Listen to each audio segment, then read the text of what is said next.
Alas, how strange it is that we are preparing to commit greatly sinful act, driven by the desire to enjoy royal happiness. We are intent on killing our own kingsman. Purpose driven by self motives, one may be inclined to such sinful act as the killing of one's own brother, father, or mother. There are many such instances in the history of the world, but Arjun, being a saintly devotee of the Lord, is always conscious of moral principles and therefore take care to avoid such activities.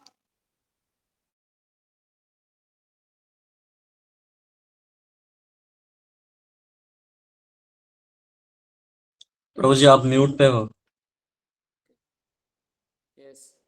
तो यहाँ पे अर्जुन बहुत simple चीज़ बता रहे हैं कि देखो कितना स्ट्रेंज चीज़ है कि हम लोग अभी बहुत बड़ा पाप करने जा रहे हैं। क्या पाप है और क्यों पाप है? Driven by desire to enjoy royal happiness, कि हम राज्य का सुख प्राप्त करने के लिए, राज्य सुख लोभ है ना, कि राज्य का सुख का लोभ के कारण हम लोग अपने ही लोगों को हत्या करने के लिए आ गए। तो ये कितना बड़ा देखिए हम पाप करने जा रहे हैं, भगवान को बोल रहे हैं। तो आगे हम पर्पट में पढ़ रहे हैं कि सेल्फिश मोटिव्स के कारण हम देखते हैं दुनिया में, इतिहास इसका गवाह है कि नहीं? There are many such instances in the history of the world. क्या है कि अगर पाप से लोग खुद का ब्रदर को, फादर को, मदर को भी मर्डर किए हैं, ऐसा हम हिस्ट्री में, न्यूज़ में आए दिन देखते रहते हैं। लेकिन Arjun, he was a saintly devotee, वो भक्त थे भगवान के, इसलिए हमेशा वो कॉन्शियस थे कि हमको मोरल प्रिंसिपल को फॉलो करना चाहिए, अपने लोग का मर्डर नहीं करना है। तो इसलिए बोले कि मैं ऐसा पाप नहीं करना चाहता हूँ। ठीक है, नेक्स्ट।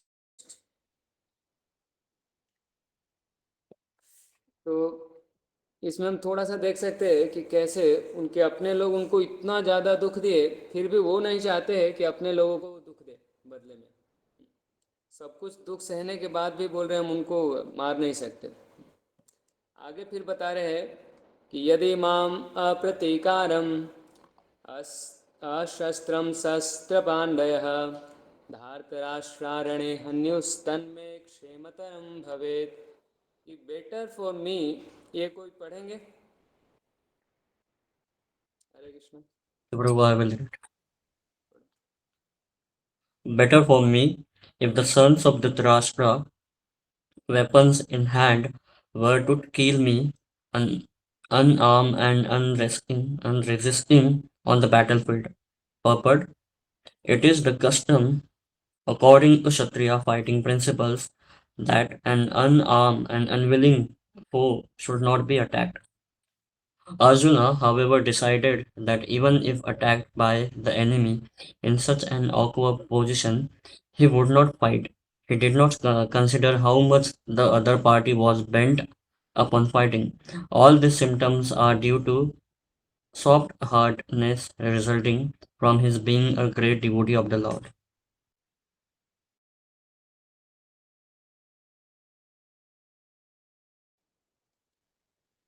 हाँ, तो यहाँ पे अर्जुन बोल रहे हैं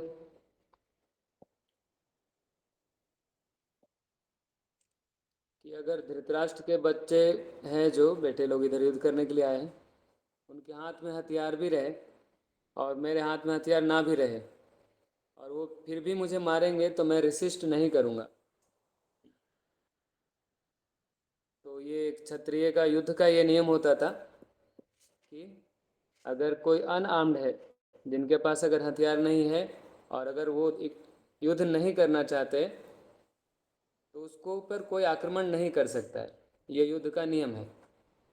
लेकिन अर्जुन बोल रहे हैं, ही decided that even if attacked by enemy in such an acquired position he would not fight. तो ऐसा तो कि नहीं करना चाहिए बोले, लेकिन फिर भी अगर मुझ पर कोई आक्रमण करेंगे तब भी मैं युद्ध नहीं करूँगा। वो चाहे मुझे मार दे, मेरे हाथ में हथियार नहीं रहेगा, मैं लड़ना नहीं चाहता हूँ, फिर भी अगर वो मार दे तब भी मैं उसका प्रतिकार नहीं करूँगा। He did not consider how much the other party was bent upon fighting. तो वो ये नहीं देख रहे थे कि वो चाहे कितना भी युद्ध करना चाहे, मैं नहीं करूँगा। तो ये सिम्टम प्रभुपाद जी बता रहे हैं क्या, due to soft heartedness resulting from the being a great devotee of the lord. क्योंकि वो भगवान के बहुत बड़े भक्त थे, तो उनको दया करुणा आ रहा था, इसलिए वो युद्ध नहीं करना चाहते थे। इधर ये बताएं, और ये लास्ट श्लोक आज पढ़ेंगे। संजय उवाच एवम् उक्त्वार्जुनः शङ्खे रथोपस्थ उपाविशत् विसृज्य सशरं चापं शोकसंविघ्नमानसः। इसको कौन पढ़ेंगे?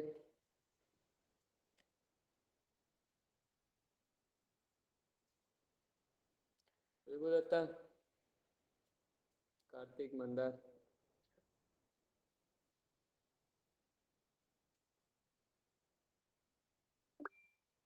पढ़ो Mandar. Sanjay said, Arjuna having thus spoken on the battlefield, cast aside his bow and arrows and sat down on the chariot, his mind overwhelmed with grief. While observing the situation of his enemy, Arjuna stood upon the chariot, but he was so afflicted with lamentation that he sat down again, setting aside his bow and arrows. Such a kind and soft-hearted person in devotional service of the Lord is fit to receive self-knowledge. Thus end the Bhaktivedanta purports of the first chapter of the Srimad Bhagavad Gita in the matter of observing the armies on the battlefield of Kurukshetra. यहाँ पे chapter 1 and होता है। तो देखो यहाँ पे बता रहे हैं, संजय ने बोला कि अर्जुन हैविंग, अभी तक अर्जुन बोल रहे थे ये सब भगवान को। तो ये सब बोलने के बाद अपना तीर धनुष को रख दिए साइड में और बैठ गए। उपाविशत, बैठ गए मतलब युद्ध नहीं करेंगे। और उनका मन पूरा दुख से भर गया था। संविघ्न मानुष। तो जब अपना एनिमी का सिचुएशन देखा तो अर्जुन पहले खड़े हो गए थे, रथ पे खड़े होके तीर धनुष हाथ में लेके गए थे। फिर सबको जब देखे तो उनको खूब लेमेंटेशन हुआ, फिर वो बैठ गए। खड़े हुए, सबको देखे, फिर भगवान को बोले अपना डिसीजन, मैं नहीं लड़ूंगा। क्यों नहीं लड़ूंगा, अभी तक 4 रीजन बताया है, और फिर अभी बोले अब बहुत कुछ हो गया, अभी अब नहीं लड़ेंगे। Such a kind of soft-hearted person in devotional service of the Lord is fit to receive self-knowledge. तो यहाँ पे एक अलग चीज बताया जा रहा है, ये है क्वालिफिकेशन कि सेल्फ नॉलेज कौन ले सकता है। क्या क्वालिफिकेशन है कि हम सेल्फ इनलाइटनमेंट ले सकते हैं। तो क्या क्वालिफिकेशन है? Such kind and soft-hearted person in devotional service of the Lord is fit to receive self-knowledge. तो सॉफ्ट हार्टेड होना चाहिए और काइंड होना चाहिए, नॉन वायलेंट होना चाहिए, जैसे अर्जुन थे। तो अगर ऐसा रहेंगे तब उनको सेल्फ नॉलेज मिल सकता है। इसको हम कर लेते हैं एक बार समरी का दर्शन।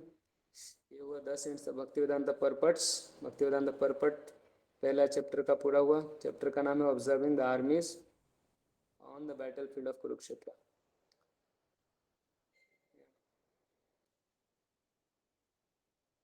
ये यही है, बस इसका समरी है ये।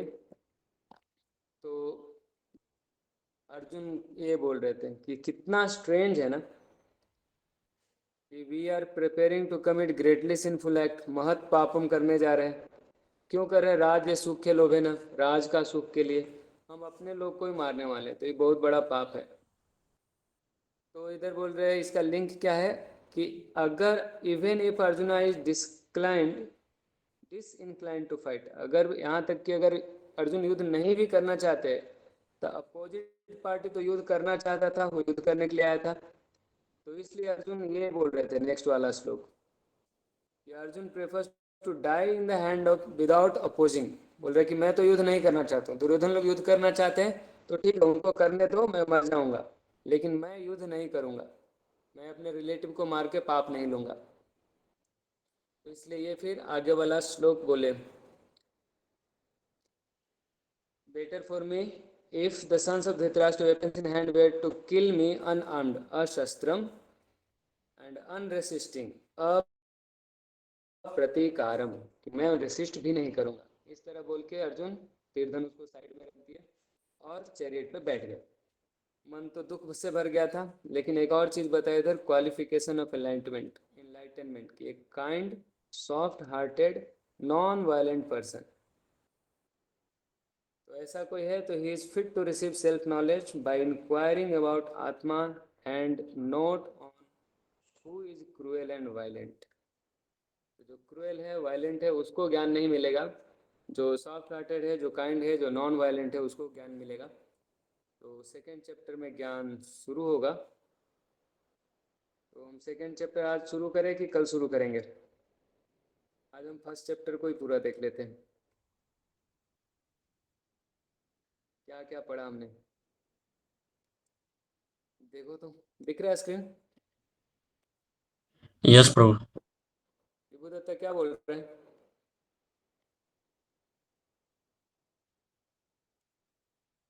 Observing the armies on the battle field of Kurukshetra. तो हम पहला श्लोक में देखे कि धृतराष्ट्र ने इंक्वायरी किया संजय से। धृतराष्ट्र हम देख रहे थे कि अंधा तो था और he is partial to his own sons, inquires about what his sons and the Pandavas did on the battle field. तो ऐसा उन्होंने इंक्वायरी किया था। फिर 2 से लेके 11 तक दुर्योधन का फियर के बारे में बताया और diplomacy, fear and diplomacy in describing the armies. वो आर्मी जाके सब द्रोणाचार्य को बता रहे थे 2 से 11 तक में। फिर 12 से 19 तक में सब लोगों ने शंख बजाए और भी दूसरे तरह के साइन बताए कि कैसे पांडवों का जीत होगा। उसमें हनुमान जी का झंडा था पांडव के रथ पर, है ना। फिर वो शंख जो बजा उनको दिव्य शंख कहा गया था। और जब शंख बजाया तो उनका दुर्योधन लोग का हृदय टूट गया था, ऐसा बताया गया था। फिर 20 से 27 में बताया कि अर्जुन अब खड़ा हुए भगवान को बोले कि मुझे लेके चलिए, मैं सेनाओं को देखना चाहता हूँ कौन कौन युद्ध करने के लिए आए हैं। तो फिर 20 से 25 तक में desiring to see the supporters of Duryodhan, कि दुर्योधन को कौन कौन सपोर्ट करने आया है, मैं थोड़ा देखना चाहता हूँ भगवान को बोले। तो बोले कृष्ण को कि लेके चलिए मेरा रथ को दोनों सेनाओं के बीच में। तो 20 से 25 तक हुआ था। 26-27 में हुआ seeing different kinds of relatives, सब साला ससुर मामा दादा पोता बेटा दोस्त सबको देखे और देख कर ओवरवेलम हो गए पूरा। फिर अर्जुन ने अपना रीजन बताना शुरू किया कि मैं युद्ध नहीं करूंगा। जब अपने लोग को देखे तो यहाँ तक कि आपको समझ में आ रहा है, आर्मी को उन्होंने अर्जुन को देखा और भगवान को बोले कि लेके चलिए, सब अर्जुन को देखा। उसके बाद जब अपने लोग को देखे फिर वो उनको लगा मैं युद्ध नहीं करूंगा। फिर अर्जुन ने 5 कारण बताए थे।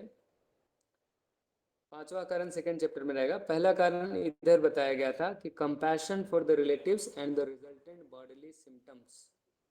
तो अपने सगे संबंधियों पर दया दिखा रहे थे कि अपने लोगों पे हम दया दिखाना चाहिए, अपने लोगों का हत्या तो नहीं करना चाहिए।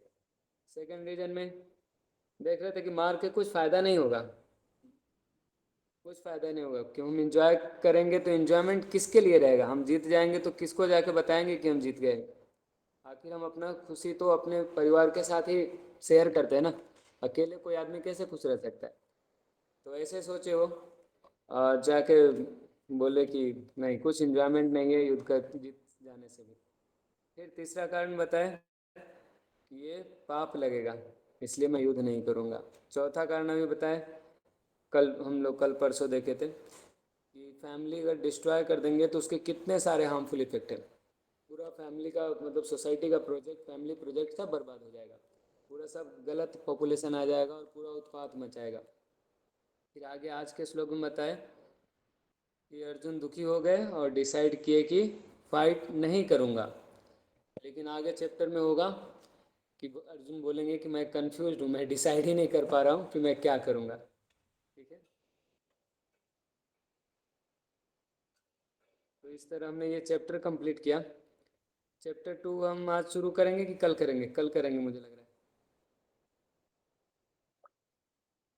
किसी को कुछ बोलना है?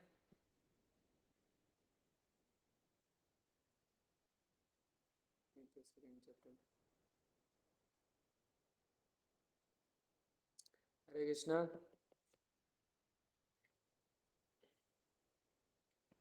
किसी को कुछ पूछना है तो पूछ सकते हैं, किसी को कुछ बोलना है तो बोल सकते हैं, किसी को कुछ शेयर करना है तो बोल सकते हैं। सर आज करें, आज करते हैं सर। क्या सच्ची कितना शुरू करें?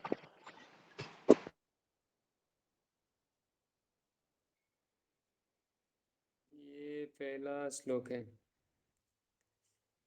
ठीक है, एक श्लोक पढ़ लेते हैं फिर। हरे कृष्णा सब प्रभु। रेडी? हाँ बोलिए प्रभु। प्रभु जी, हम लोग ऐसा भी कर सकते हैं कि फॉर एग्जांपल आज फर्स्ट चैप्टर खत्म हो गया, तो उसमें जो इम्पोर्टेंट श्लोकात है उसको हम लोग रिसाइट कर सकते हैं। लाइक जैसे भी आगे आगे चैप्टर खत्म हो जाएंगे, तो जो इम्पोर्टेंट श्लोकास है वो हम लोग एक बार कर सकते हैं, मतलब वन सभी लोग पॉइंट को। वन किसको याद हो गया? हाथ उठा सकते हैं आप लोग।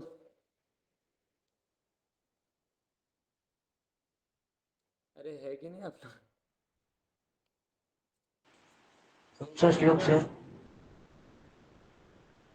1.1 याद हुआ। हम चैप्टर 1 में ना 3 श्लोक तो आपको बोले थे, और भी 3 था जो कुछ लोग याद करेंगे। ये पहला श्लोक सबको याद हो गया? किनको किनको याद है? 1 2 3। 3 लोग हाथ उठाए, 4 लोग हाथ उठाए, और 5 लोग भी हाथ उठाए। मंदार, आपको श्लोक याद नहीं होता? श्लोक याद नहीं सर। और किसको याद है? ओके, करिश्मा माता सुनाओ। धर्मक्षेत्रे कुरुक्षेत्रे समवेतयुयुत्सवः मामेकः पाण्डवश्चैव किं कुर्वत संजय। और कौन सुनाएंगे?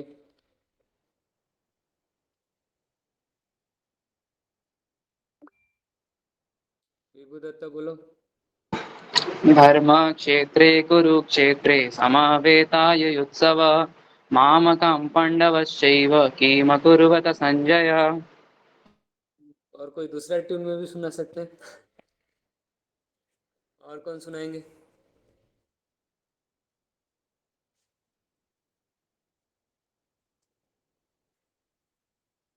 गिरीश ब्रो।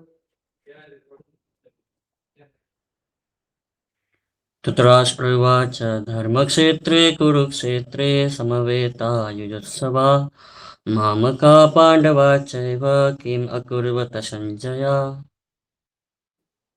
नेक्स्ट श्लोक कौन सा था याद करने के लिए? याद है विभू दत्ता? किसको याद है? सर पाञ्चजन्यं ऋषिकेशो देवदत्तं धनञ्जय भीम भीम पौन्द्रं दध्नु महाशङ्खं भीमकर्मभृकोदरः। क्या मीनिंग है?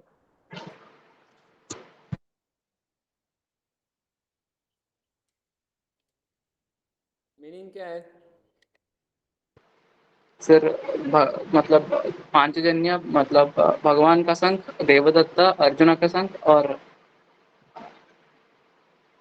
अ, भीम का वो तीसरा वाला था।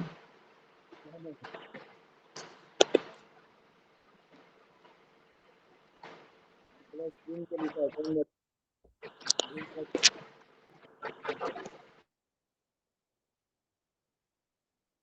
बोल सकते हैं अपन म्यूट करके, जिनको पता चल रहा है।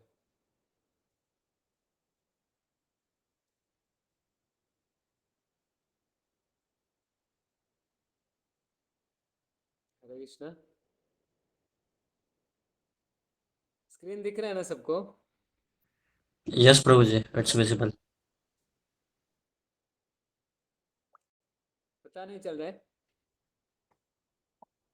अनम्यूट करके बोल सकते हैं जिनको मालूम चल रहा है। सर पौंद्रम यानी भीम का शंख। ठीक है। भीम का संघ का नाम पौंड्र है, धनंजय मतलब अर्जुन का संघ का नाम देवदत्त है, और ऋषिकेश कृष्ण है, उनका संघ का नाम है पांचजन्य। और नेक्स्ट श्लोक ये भी याद करने के लिए बोला था। इसमें तो कितना है? 16 17 18 3 है। 4 लाइन खाली याद कर लोगे तो संघ का नाम होगा। ये याद है किसी को? या संघ का नाम ही बता दो। युधिष्ठिर का, नकुल का, सहदेव का संघ का क्या नाम था? करिश्मा। युधिष्ठिर का अनंत विजय और नकुल का सुघोष और नकुल सहदेव का मणिपुष्पक। ओके, भगवान के ढेर सारे नाम आए चैप्टर 1 में। कौन कौन बता सकते हैं? काउंट तो मैं भी नहीं किया कितना है। बोलो विभू, क्या नाम याद है आपको? ऋषिकेश, जनार्दना, अपने से नहीं जोड़ देना प्लीज।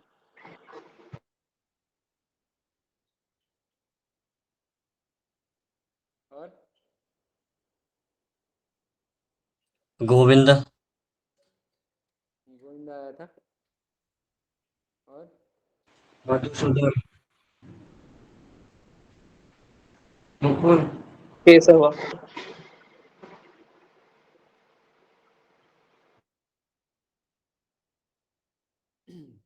अच्युत भी आया था। अच्युत भी आया, मधुसूदन भी आया। और क्या? ऋषिकेश आया।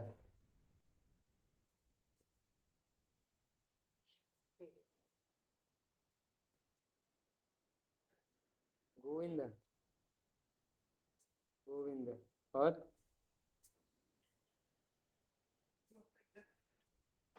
सर जनार्दना,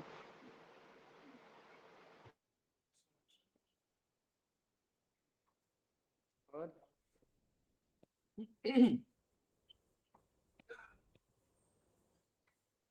और बोलो, और बोलो। कृष्ण का और क्या नाम आया? सर माधव,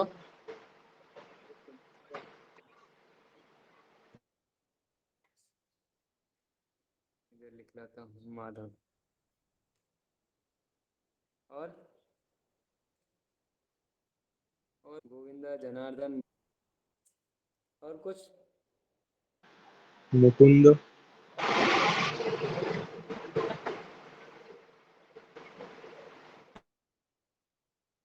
पर्पट में था त्यक्त्वा स्वधर्मम चरणाम्बुजम हरे भजन पक्को अथ पते ततो यदि, उसमें क्या क्या श्लोक में डायरेक्ट नहीं आया, लेकिन ठीक है, आपको लिख लेता हूँ। आपको मीनिंग भी बताना है अभी, नेक्स्ट काम है। कृष्ण भी आया ना, कृष्ण बोले एक बार। और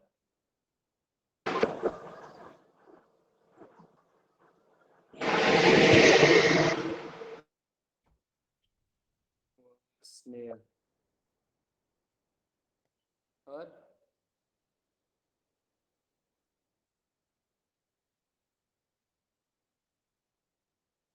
ठीक है, नेक्स्ट सबका मीनिंग बताओ। केशव मतलब बहुत मुश्किल हो गया।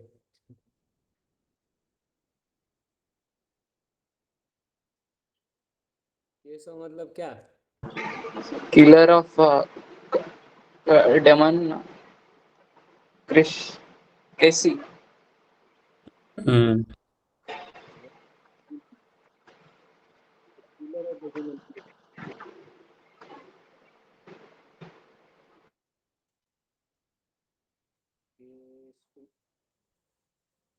ओके, सी ऐसा नहीं, ऐसा सी। नेक्स्ट, अच्युत का मतलब क्या है?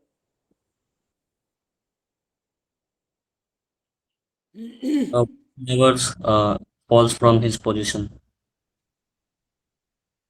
हाँ, लेकिन श्लोका में और कुछ मीनिंग था। Infallible. मतलब तो होता है इनफेलेबल। और भी मीनिंग था उसमें। क्या मीनिंग था? भगवान को अर्जुन क्यों बोल रहे थे अच्युत? भगवान हमेशा अपने भक्तों को अफेक्शन दिखाने से अपनी पोजीशन से पीछे नहीं हटते। हमेशा नहीं, कभी नहीं हटते हैं। भगवान अपने भक्तों को अफेक्शन दिखाने से कभी पीछे नहीं हटते, इसलिए उनका नाम इनफेलिएबल अच्युत है। ओके, मधुसूदन मतलब हीलर ऑफ डेमन मधु।